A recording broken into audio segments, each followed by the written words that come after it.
దేవునికి పుత్ర సంతానం లేదు. అందుకని నన్ను మీ అందరికీ రుద్రదేవునిగా పరిచయం చేశారు. పాలన కోసం పడ్డాను, ఎంతో కష్టపడ్డాను, మన రాజ్యాన్ని గెలిపించాను. అలా సుభిక్షంగా జరుగుతున్న నా పాలనలో నేను మీ రుద్రమదేవి అని తెలిసింది. ఒప్పుకోలేదు. కొంతమంది సామంతులు నన్ను ఒప్పుకోలేదు. బాధపడ్డాను.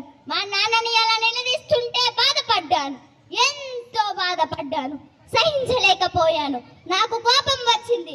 అప్పుడు నేను చెప్పాను, ఆడవాళ్ళు అయితే ఏమవుతుంది, కష్టపడుతున్నాను కదా, మీకోసం ఎంతో కష్టపడుతున్నాను కదా. అదే నేను రాజునని తెలిసినప్పుడు జైహోలు కొట్టిన మీరే నేను రాణినని తెలిసినప్పుడు ఎందుకు నిలదీస్తున్నారు?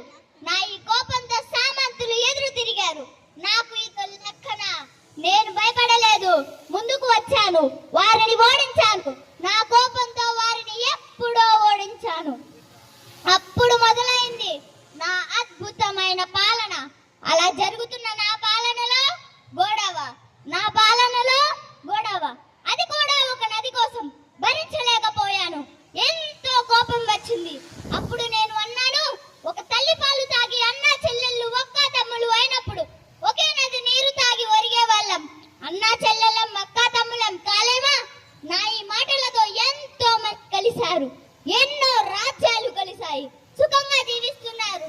నేను మీ అందరికి చెప్పేది ఒక్కటే, ఆడవాళ్ళను ముందుకు రానివ్వండి, కష్టపడనివ్వండి, వారిని ఎంతో పని చేయనివ్వండి, వాళ్ళని ఒక ముందడుగు వేయనివ్వండి. ఏమవుతుంది? ఆడవాళ్ళు అయితే ఏమవుతుంది? నేను రాజు